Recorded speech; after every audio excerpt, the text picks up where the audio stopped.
and let Ruberesa. They fought a bush war, heavy and encouraging, until when the blood was shed for Ugandans. Fellow combatants and patriots in the struggle, our country Uganda must be free. We have lost our friends, soldiers of our respect, and we shall go to fight until Uganda is free. Comrade Shabani, Comrade Mutebi, Comrade Ime, and late Katawarwa, they fought a bush war, heavy and encouraging, until when the blood was shed for Ugandans. Fellow combatants and patriots in the struggle, our country Uganda must be free. We have lost our friends, soldiers of our respect, and we shall go to fight until Uganda is free.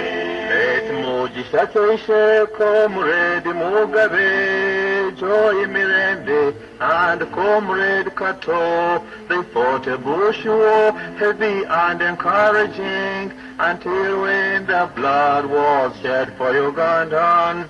Fellow combatants and patriots in our struggle, our country Uganda must be free. We have lost our friends, soldiers of our respect, and we shall go to fight until Uganda is free. Comrade Kato, Comrade Mondo, let Tumushabe and let Ndiwarema, they fought a bush war, heavy and wonderful, until when the blood was shed for Ugandans. Fellow combatants and patriots in the struggle, our country Uganda must be free. We have lost our friends, soldiers of our respect, and we shall go to fight until Uganda is free. Comrade Musisi, Comrade Kakwezi, let Barije and let Wagaba, they fought a bush war, heavy and encouraging, until when the blood was shed for Ugandans. Fellow combatants and patriots in the struggle, our country Uganda must be free. We have lost our friends, soldiers of our respect, and we shall go to fight until Uganda is free. Let Rwamukaga, let Kajina Paul, Comrade Ngoboka, and Kajina Emmanuel, they fought a bush war, heavy and encouraging, until when the blood was shed for Ugandans. Fellow combatants and patriots in the struggle, our country Uganda must be free. We have lost our friends, soldiers of our respect, and we shall go to fight until Uganda is free. Comrade Amigo, Comrade Kenzura, let Kanyehamba, and let Mawanda, they fought a bush war, heavy and wonderful, until when the blood was shed for Ugandans. Fellow combatants and patriots in the struggle, our country Uganda must be free. We have lost our friends, soldiers of our respect, and we shall go to fight until Uganda is free. Comrade Mugera, Comrade Nizima, let Rwandare and let Kaitongo, they fought a bush war, heavy and encouraging, until when the blood was shed for Ugandans. Fellow combatants and patriots in the struggle, our country Uganda must be free. We have lost our friends, soldiers of our respect, and we shall go to fight until Uganda is free. Let Mukombozi, let Rutembana, let Muhalabu, and let Muderi, they fought a bush war, heavy and encouraging, until when the blood was shed for Ugandans. Fellow combatants and patriots in the struggle, our country Uganda must be free. We have lost our friends, soldiers of our respect, and we shall go to fight until Uganda is free.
gwebale genda maaso n'okweka gy'oli nate otumbudde omukutu gwena agenda maaso n'okweka gy'oli otumbudde munywani okola kyamannyo nnyini ddala gwebale kwiririza gwebale kwagala 98.0 BRITOP FM radio gwe munange gwatubula omukutu ziri ennaku z'omwezi 12 omwezi gwa Januari olunaku lwa baraza omwaka 2026 tusigazza ennaku azinda basatu tusigazza ennaku azinda babiri kusatu twolekere akalulu munda mu ggwanga Uganda. Mukwano gwange gwatubula bukutu ye programu nya ebiri munsi Monday to Friday ziba 9 paka 11 nze kenyini kamakogera nanyirugamo Mr. XYZ Dapota Baganchaka Central mwana tu ojikutusako Uganda esala wongera kusomezi 15 guno gwenyini omwezi gwe tulimu gwe munayugala tubula mukutu wafunye akakonge wa jogenda kwabikati orondera wa jogenda kubira akalulu mukwano gwange gwatubula bukutu walowozesa ani gwogenda okuronda gwogenda okuronda alimu ensa gwogenda okuronda asobola kurobingira gwogenda okuronda mukwano gwange gwatubula bukutu omulira ku mutima oba kufutwa abantu abasinga muyina ennugu lwaki nonda Mr. XYZ okuba mu parliament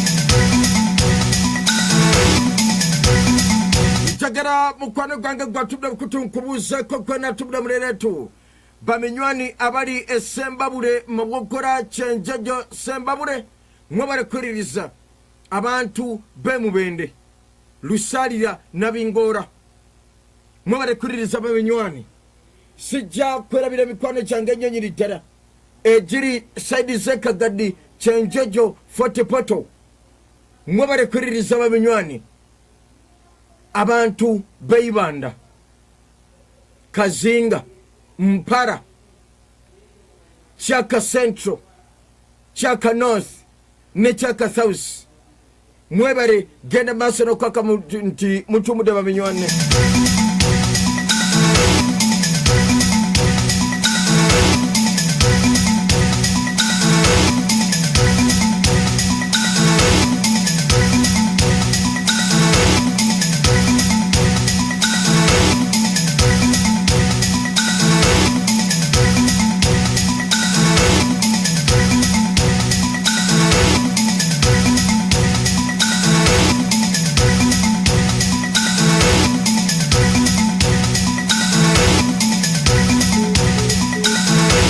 mukwano bwetwogera ku kulonda munda mu ggwanga Uganda toŋŋamba akalulu kaliyo ddi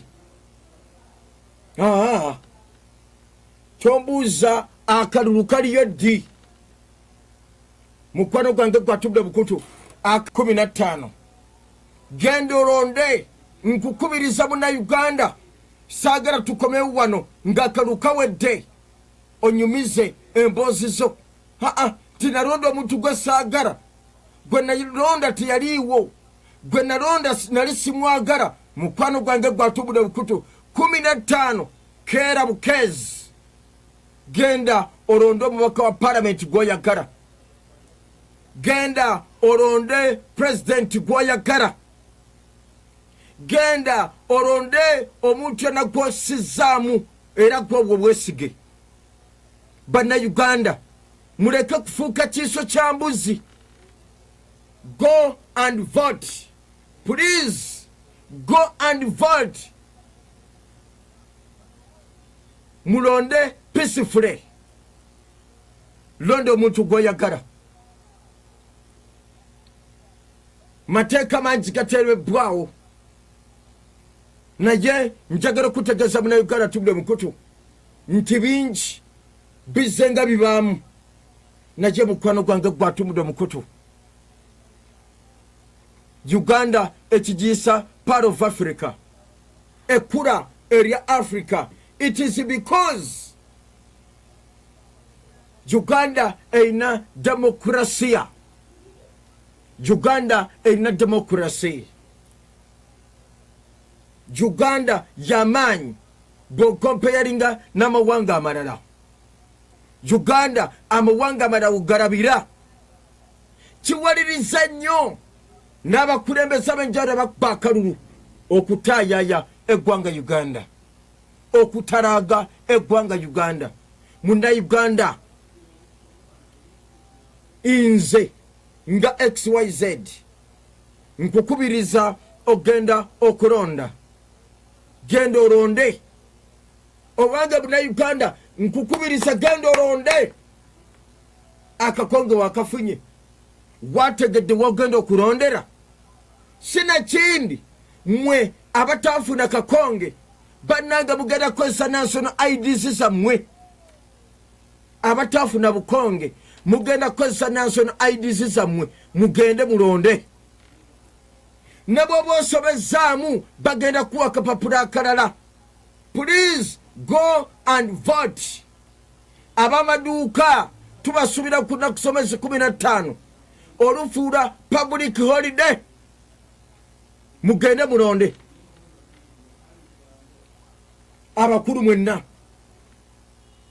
mugende mulonde kye tuyita bus. Genda otiikinge bus. Ogwange genda otiikinge bus. Waliwo yaŋŋambye XYZ lwaki oyogera ku bus. Yes, amazima n'obwenkanywa birina okukolebwa. Nze njagala kutegeeza ko Munnayuganda atudde omukutu nti enteekateeka zonna bwe ziba zizze, fuba nnyo ogendere mu nteekateeka eyo. Abange, fuba nnyo ogendere mu nteekateeka eya gavumenti eba eriwo. Gwolaba bus tikinga genda olonde. Genda olonde. Abantu kwegamba abasinga obungi bagamba nti owange kino na kino na kino. Yes, naje mwana tu. Ani gwe tugenda okulonda? Abange, ani gwe tugenda okulonda? Ennaku somezi 15 tulonda abantu babika bisatu.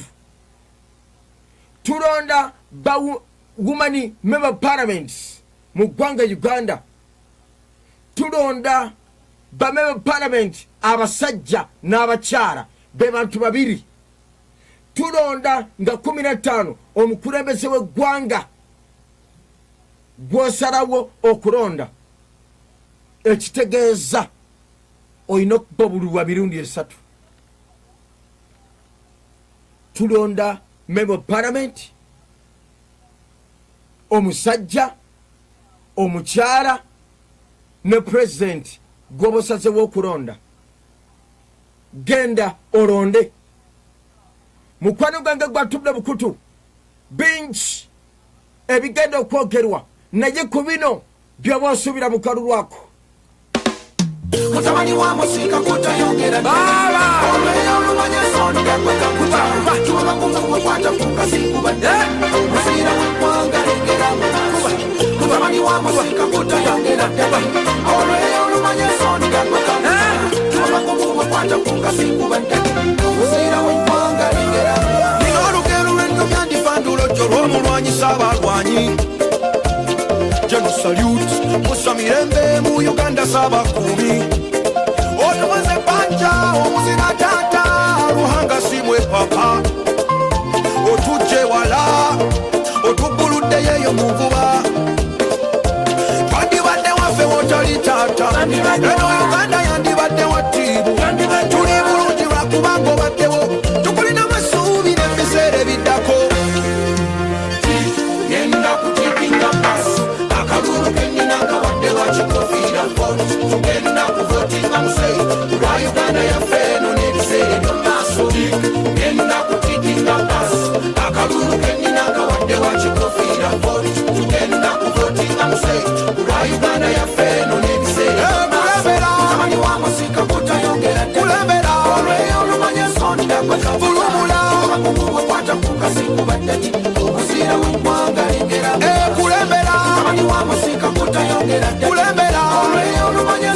bulubula wakwata kukasikubadde obuzira w'eggwanga lengera mu maaso genda kutikinga basi akalulu kenyina kawadde lwakikofiira voti tugenda kuvotinga museyi lwa uganda yaffe eno n'ebiseera eby'omaaso genda kutikinga basi akalulu kenyina kawadde lwakikofiira voti tugenda kuvotinga museyi lwa uganda yaffe eno n'ebiseera eby'omaaso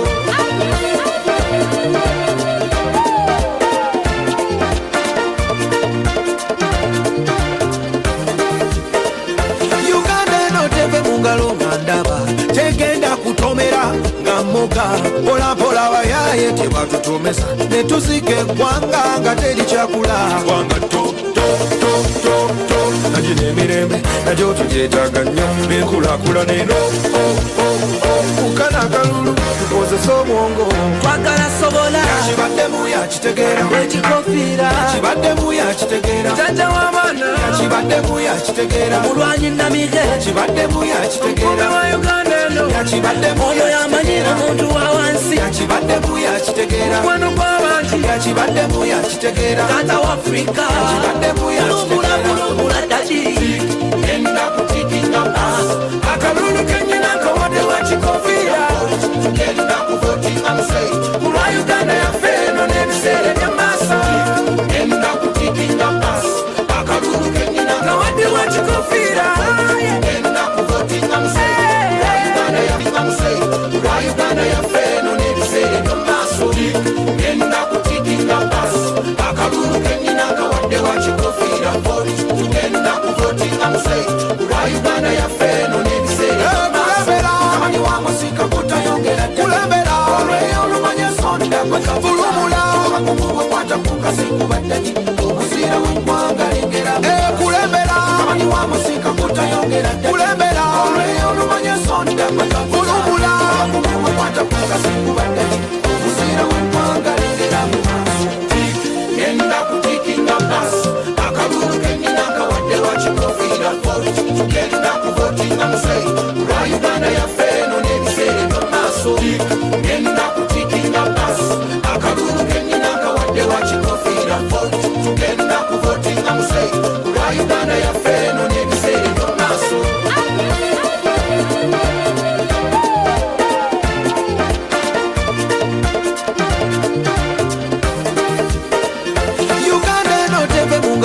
ndaba tegenda kutomera nga moga polampola bayaye tebatutomesa netuzika eggwanga nga teri kyakula gwanga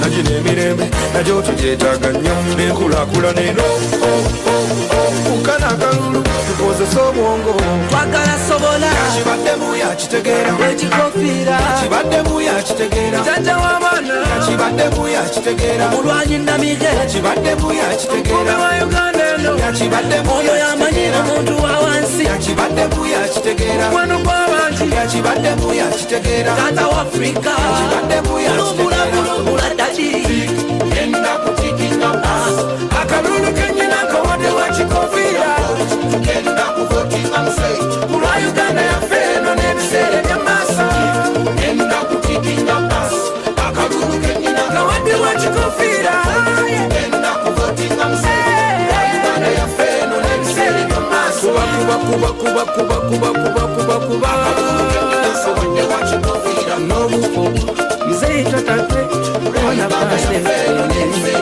sobwongo twagala sobola yakibaddemu yakitegeera ekikofiira yakibaddemu yakitegeera jajja w'abaana yakibaddemu yakitegeera mulwanyi namige yakibaddemu yakitegeera wa uganda eno yakibaddemu oyo yamanyira omuntu wa wansi yakibaddemu yakitegeera mukwano gw'abantu mukwano gwange gwe atubudde omukutu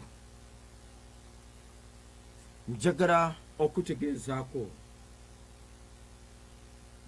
nti bwe tuba tugenda mu kalulu ebigambo bingi nkimanyi bannayuganda mubirina naye buli africa oba buli african country or east african country or western country n'amawanga amalala bannansi baago emimwa bagiteekako zipu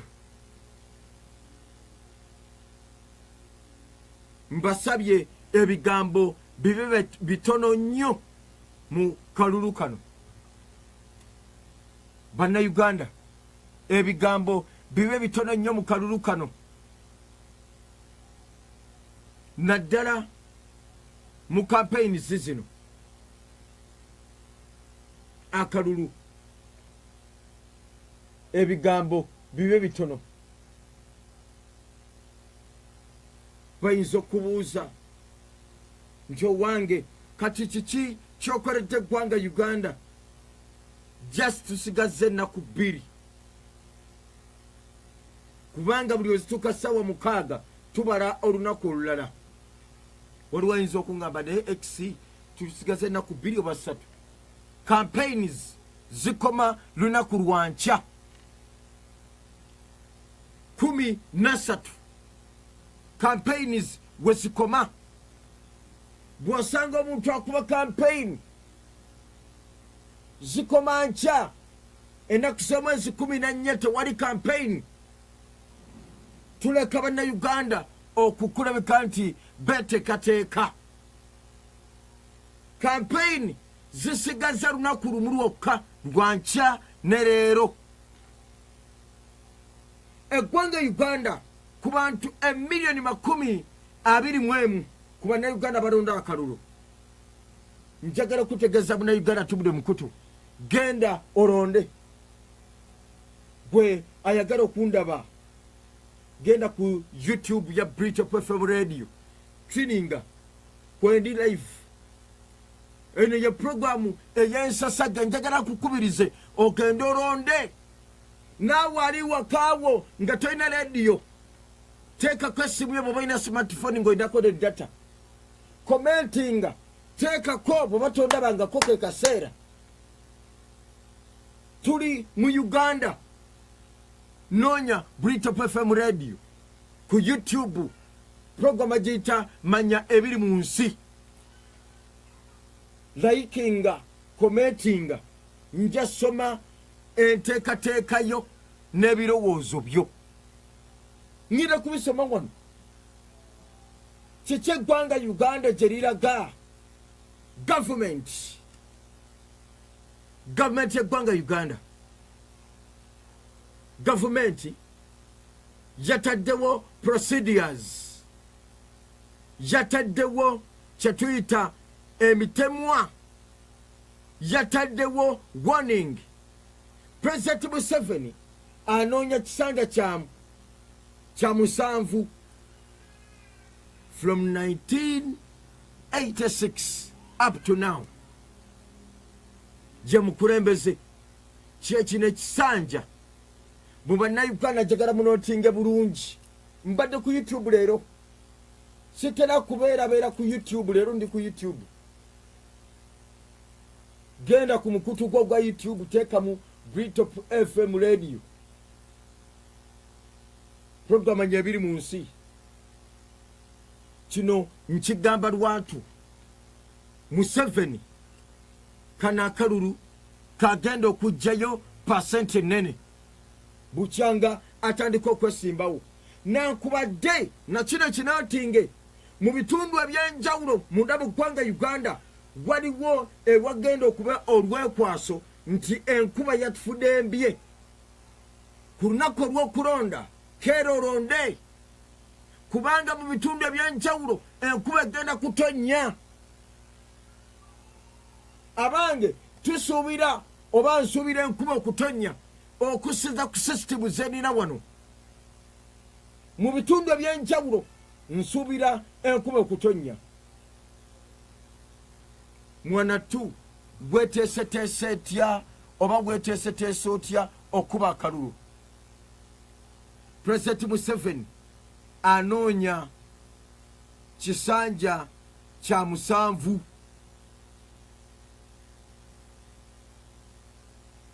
Naye gwe weeteeseteese otya? Ebingi nzize nga mbyogera, n'enkuwa tactics, n'enkuwa bameka beesimbye bali 8, n'enkuwa gavumenti ezzenga ekola constitution mu ngeri ki? abo nabe muliya boogera tebamanyi politics bwe muwulira boogera emimwa emingi n'ebigambo ebingi tebimala njala ku kyalo ebigambo abakulu kyebava bagamba nti ogwange xyz ekimanyi nti ebigambo tebigula mata. Now we are remaining with only 2 days okubeera mu kalulu, okudda mu kalulu, okukola ebintu ebyenjawulo. Now tukoze tutya nga bannayuganda? Probably tuyina ebintu byetugoberera nate ebizenga bibeerawo mwanattu ebizenga bikolebwa. Please saagala osigale mu nyumba yo oddemu okuba essimu nti owange xyz nti nze saalonda. Bwongo obwo, use your knowledge, use your brain to vote. Kozesa obwongo bwo okulonda. Ngambye eki mukwano? Use your brain to vote. Ani gwogenda okuba ng'olonda?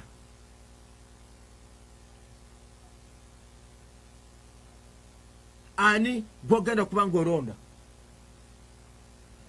Abantu baffe abasinga obungi, mwe abalonzi oba ffe abalonzi, don't be excited.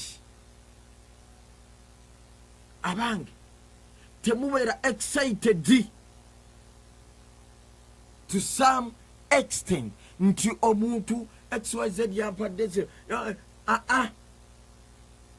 akakiika k'ebyokulonda kakoze buli kimu.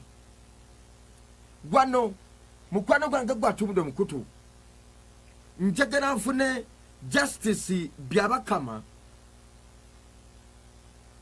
akulira ebyokulonda buna buggwanga Uganda. Byabakama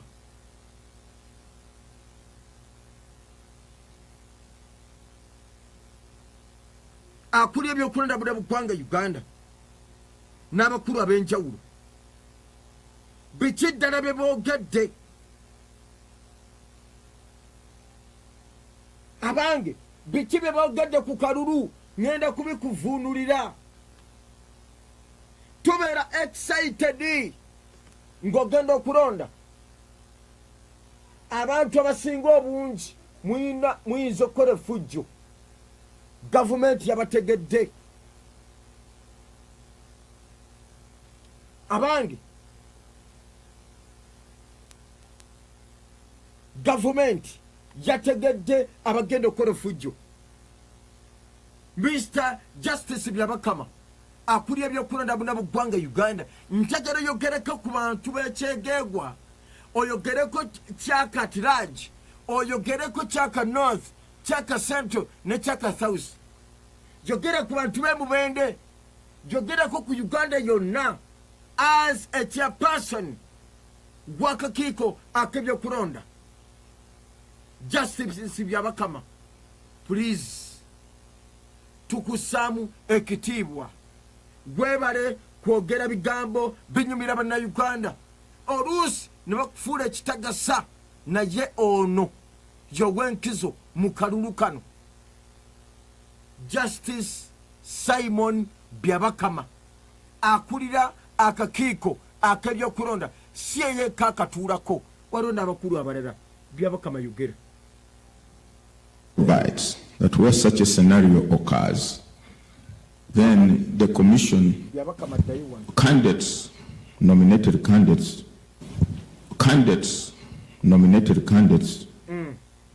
who have been nominated or who have willingly withdrawn from the race. The focus is on the nominated candidates, but there are those who have voluntarily withdrawn from the race and notified the commission as the law permits. And yet, the ballot papers are already out, they're being printed. The law provides that where such a scenario occurs, then the commission must ensure the voters are adequately notified at the polling station. First of all, we put up a notice at every polling station indicating that candidate so-and-so has withdrawn from the race or has been denominated, is no longer a candidate. And therefore, don't give your vote to that candidate. That is one measure. The other one is, which I've also seen in practice during by-elections, the presiding officer, when he or she is handing over the ballot paper to the voter, also adds his or her voice, that candidate so-and-so is no longer in this race. So don't cast or give him or her your vote. It will be a wasted vote. So those are the two measures we apply. I don't know whether we also do radio announcements. Do we? No, we don't. The issue is to inform or to notify the voters in that electoral area where the candidate was nominated to contest. So, a notice at the polling station, and then a word or a caution by the presiding officer as to the voters. There's, I think we are always cautious on the role, the accessibility by persons with disabilities to polling stations and their involvement in electoral processes. We are always cautious of that. And that's why I think the law provides for specific or special elections for persons with disabilities. And as a commission, we endeavor as much as possible to include these people in our programs, in our processes, and in whatever we do. Now, invalid votes. Indeed, as Mr. Bionavie from the Uganda Human Rights Commission has observed, this is a matter of great concern to us. As he has said, we find the number of invalid votes are far more or higher than what some candidates even score as valid votes. Now, in this, there are two things. One, there are some people who deliberately render their vote invalid because the law says there are two recognized marks of voting, either tick or a thumbprint. But someone gets a ballot paper and writes, "My man," "our man," and this is an informed fellow. He's literate. He's writing "our man," "our woman," or he ticks the candidate of his or her choice, then puts a cross on the others. So he knew what he was doing, but others, they get the ballot paper, put it in without even putting a mark. It's deliberate. All these are deliberate or intentional processes. But in this training, we have also emphasized in the training of our polling officials, particularly the presiding officers, we have emphasized the aspect of when in law does a vote or a ballot become invalid. There are on occasions where the voter puts the tick or the thumbprint in the box bearing the photograph or the picture of the candidate, or the symbol, or the name, and not in the designated box where the tick is supposed to be. And some presiding officers, we understand, have been declaring this invalid. Yet the law is very clear that a vote is not invalid for reason on account of the mark not being placed in the prescribed area or space. If the person, the voter, puts the mark or the thumbprint on the picture of the candidate, or the symbol, or the name, the law says the intention of the voter can clearly be discerned that he or she intended to vote for this candidate.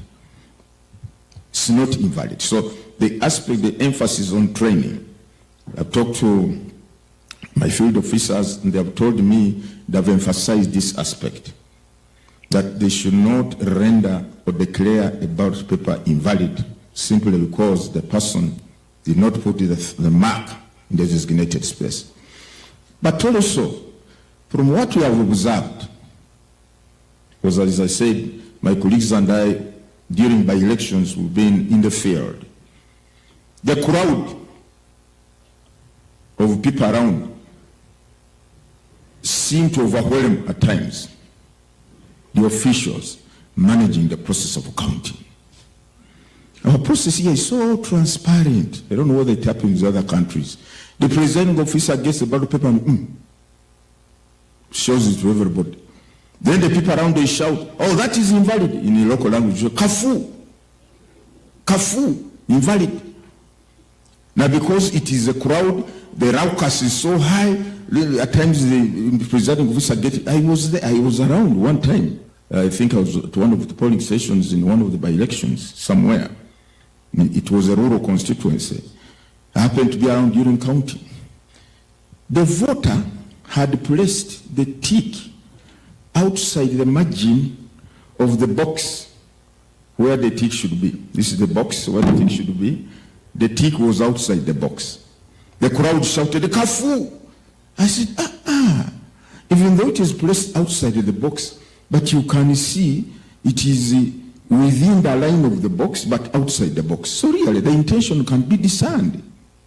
So, but that's when the presiding officer gained some courage and said, oh yes, that the noise, the voices of the people around had intimidated him. So that's why we are saying we need to have some kind of control on who should be around the polling station, shouldn't. That's what we are saying, and we have tried to explain this. When we say, I think it is better for people when they are voted, although the law allows them to keep around, first give space for other voters to come. Leave a peaceful process to take place. Just leave it. Because the issue of invalid votes is not because all of them are actually invalid. So we have emphasized that point in our training programs, that the law provides as long as the intention of the voter can be understood or discerned, even though the mark is not placed in the right space or box, that is not an invalid box. Thank you, Mr. Bionabie. We shall again emphasize it over these remaining few days so that on 15th, the presiding officer, should be in position to distinguish between what is actually invalid vote. The only valid vote is where the tick crosses from one box to another. That is clearly invalid. From one box of this candidate to another box, that is invalid. Or the thumbprint somehow crosses from one box to another. Then you can't tell the intention of the voter. Was he voting for this candidate, the one below, or the one up? That one is different. Now, the register, the voters register, the law provides that every candidate or political party which has presented candidates be given a polling register. And this polling register, the candidate or the party is supposed to produce more copies or photocopy.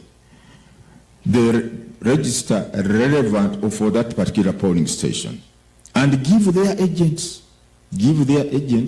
a copy of the register for that polling station to enable the agents in the process of identifying and verifying voters to do so. The other polling register is with the presiding officer, who has it at that table, and in the event that the voter has not come with the national ID or voter allocation slip, which have a barcode, which is supposed to be scanned by this kit or machine, but the person is a registered voter. He's on the manual of physical register. They can now go to the manual register, look for his particulars or her particulars, then go to the BVVK once he or she has been confirmed to be on that polling station. So the register, we have it displayed or open. It is with the agents and it is with the presiding officer. And we want to encourage all agents, please, can you avail, candidates and political parties, avail your agents at polling stations with copies of the register.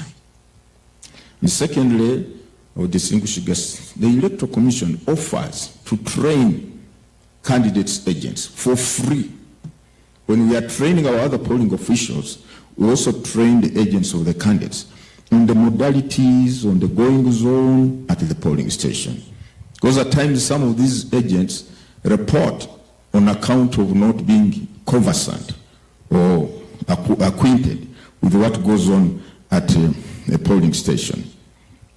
Now, I regret that we did not carry the disaggregated data, but I can say generally, I think in terms of percentage, the female voters at 51% and the male voters at about 49%. The female voters are far more than the male voters, but I think by about 1 million, isn't it? By about 1 million. But we shall avail you the disaggregated data between now and polling day. We have it, only that we forgot to carry it with us here to the commission.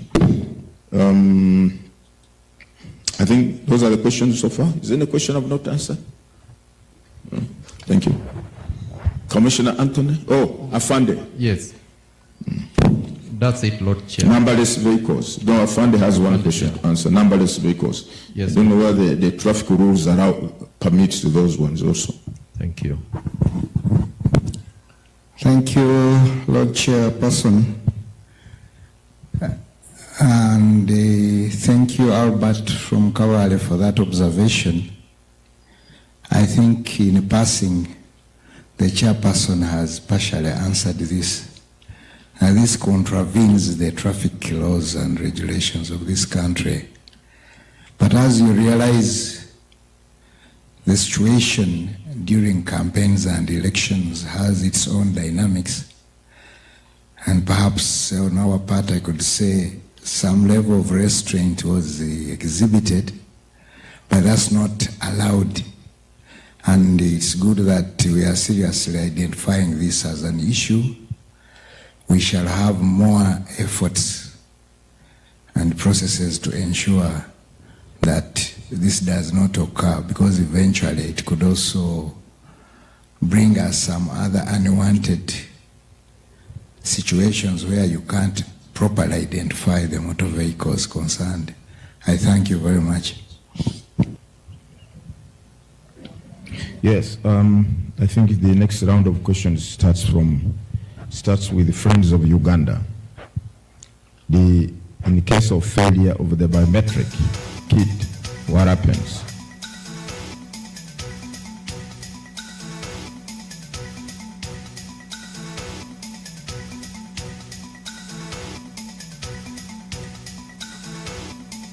mukwano ejjagala ngende masiro kati kutegezaako oyo nno wewaakakiiko ak'ebyokulonda mu ggwanga Uganda, Justice Simon Byabakama.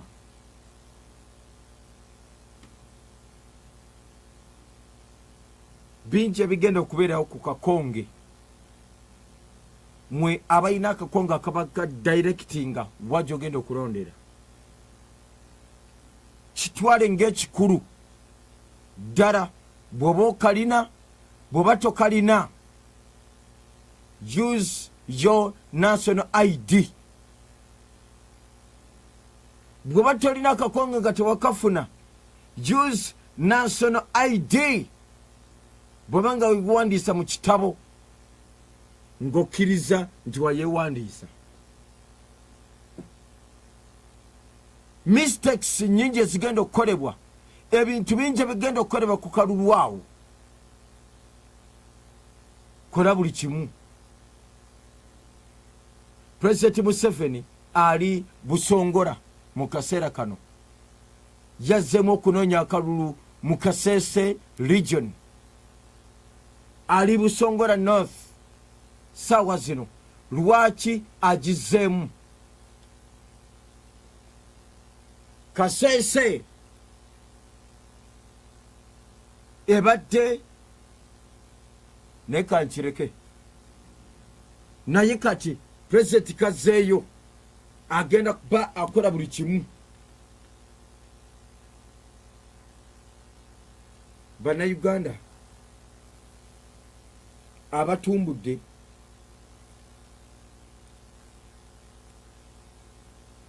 njagala nfune ku IGG, Inspector General of Police, atunnyonnyole ngenderwako ki patrols. Sinagenda ku kinyusi kya Mbozi, patrol infantry ne mu bbanga amagye gagenda kulawuna eggwanga Uganda. Infantry kitegeeza abakuuma ddembe wansi ku ttaka bagenda tambuza bigere, ne mu bbanga bagenda kuba beetooloola. Air Force egenda kubeerawo n'eggwanga Uganda ku kalulu. Njagala nfune ku IGP. Now, we, in our planning, of course, we were cognizant of the fact that a machine is a machine. It can develop any problems anytime, which were not foreseen. And that's why we have provided for 2 kits per polling station.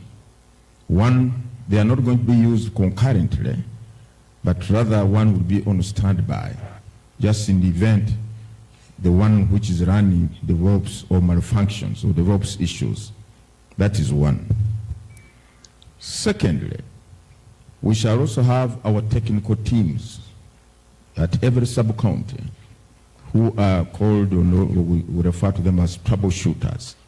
These are IT people who will be in position to respond to any report that both kits have failed. We don't anticipate both kits to really fail, but in the event that happens, we shall have our technical teams, the troubleshooters, at every sub-county to respond to issues concerning the functionality of the kits in that sub-county. So that is one of the measures. But we have 2 kits. And the batteries were manufactured to run for about 15 to 17 hours. We also have power banks to back up these batteries in the event they run low on power. Now, John Makatamale, an observer. Well, if an observer has been properly accredited and issued a tag by the Electoral Commission, we expect every member of the security agencies to recognize that. To recognize that this person or this individual has gone through a due lawful process accounting for his or her presence at this polling station as evidenced or proved by the tag issued by the Electoral Commission. So I think the IGP is here. I believe this point was raised in your I think you were around, you were absent. I don't know, you had stepped out. Okay. I think you also say something about this. Our security forces or personnel who are going to be deployed at these polling stations will have to be sensitized strictly. I always say, as a commission, we say, when you are enforcing the law, you must make sure you are not breaking the law. Show abilities. Indeed, what if a voter does not have There is an amputee, no hands, and therefore no fingers. The other day during the hearing of the petitions, I think there was one lady who came with she was a leper, no fingers, but was said to have signed a form or something like that. Now this one goes to the polling station. We have said this system is different from the one we used in 2021. 2021, the system could only confirm or identify voter using the fingerprints. This one has the facial feature for facial. They will take the photo, the picture of that voter using the camera. Even if one is visually impaired or blind, the person has a face. They want to believe each one of us has a face. Whether you are visually impaired, whether you are what, you must have a face. So if the fingerprints cannot read, then the facial will address that shortcoming. So that should not be a problem. Okay. Then the other issue was on Isaac. I don't know that I understood you. I must confess. Okay. To advance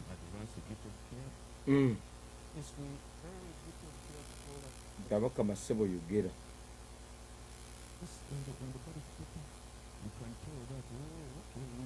So we are saying to safeguard the safety of the secret data, to avoid unnecessary tension and promotion of quality. Okay. Mr. Byabakama bwatyo bwannyonnyola ate nno njagala okutegeezako munayigana tubula mukutu na bino bikwate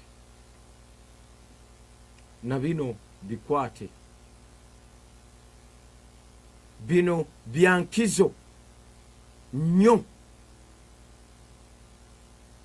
Uganda People's Defense Forces bwe tuba twogera ku kakiiko ak'ebyokulonda badeployinze kye tuyita armored vehicles. Armored vehicles ntegeeza ki?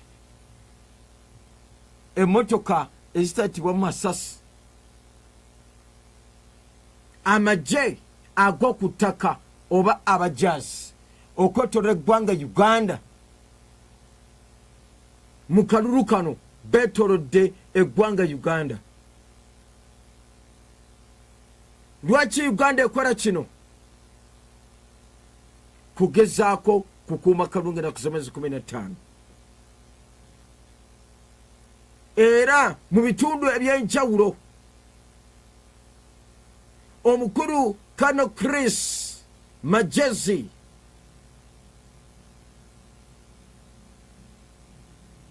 yatukitegeza to wange mu Kampala twataddeyo armored vehicles.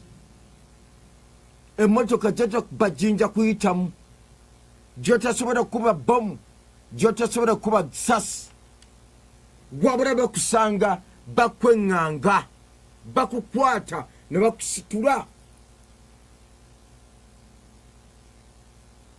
Uganda eri kuki?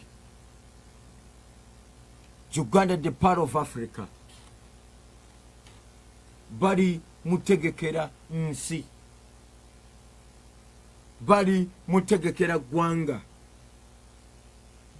Kiki ddala ekigenda mu maaso?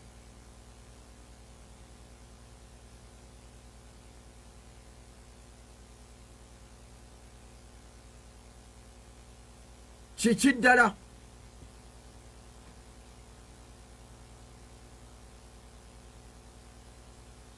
ekigenda mu maaso?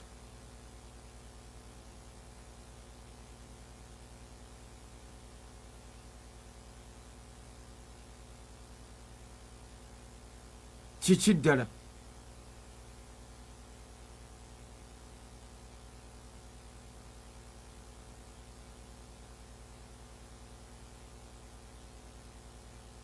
Kiki ddala ekigenda mu maaso?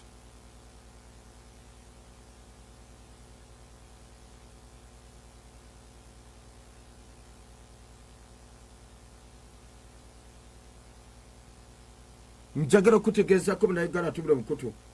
Ne bw'oba munnamawulire nga wayitibwa ku mikutu gyonna togenda kuripootinga kalulu kano. Everywhere it is security agencies ebitongole ebyenjawulo okugamba nti gwe byeyogera nakwate tebiri munsa naye gwe agenda okwogerera akalulu kano. Bannayuganda abasinga obungi buna mu ggwanga Uganda, please mugende mulonde. Bw'oba togenze kulonda sirika.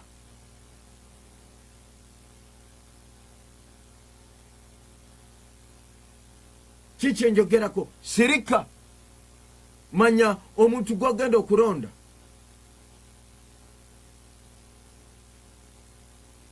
Manya omuntu gw'agenda okulonda.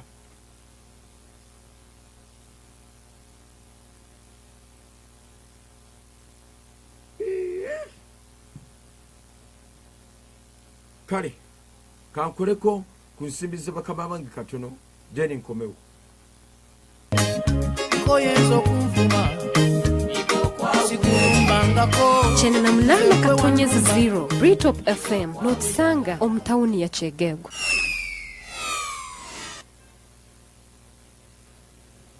Ibara ni Iraka, Lwakyaka, Abudu, Omukwenda, abainjo bamanyire kiro 2.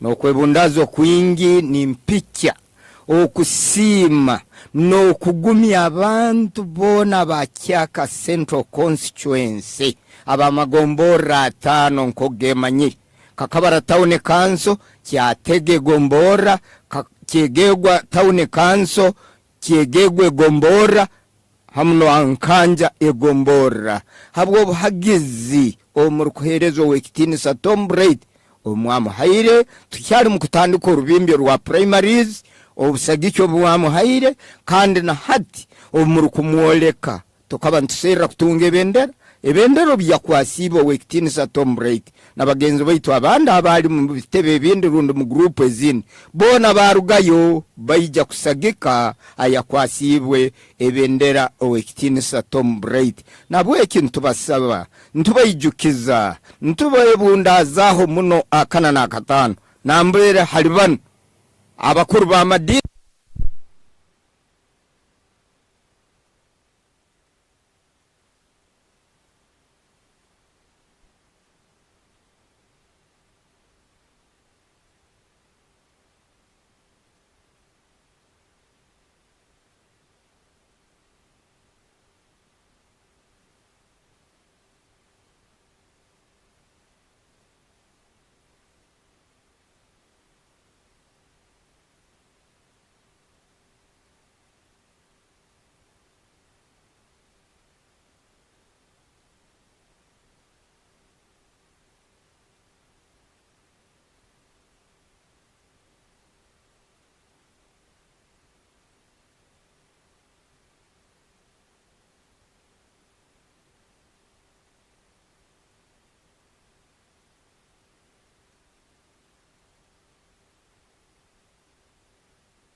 who have been denominated or who have willingly withdrawn from the race. The focus is on denominated candidates, but there are those who have voluntarily withdrawn from the race and notified the commission as the law permits. And yet, the ballot papers are already out, they're being printed. The law provides that where such a scenario occurs, then the commission must ensure the voters are adequately notified at the polling station. First of all, we put up a notice at every polling station indicating that candidate so and so has withdrawn from the race or has been denominated, is no longer a candidate, and therefore don't give your vote to that candidate. That is one measure. The other one is, which I've also seen in practice during by-elections, the presiding officer, when he or she is handing over the ballot paper to the voter, also adds his or her voice that candidate so and so is no longer in this race. So don't cast or give him or her your vote. It will be a wasted vote. So those are the two measures we apply. I don't know whether we also do radio announcements. Do we? No, we don't. The issue is to inform or to notify the voters in that electoral area where the candidate was nominated to contest. So a notice at the polling station, and then a word or a caution by the presiding officer as to the voters. There's, I think we are always cautious on the role, the accessibility by persons with disabilities to polling stations and their involvement in electoral processes. We are always cautious of that. And that's why I think the law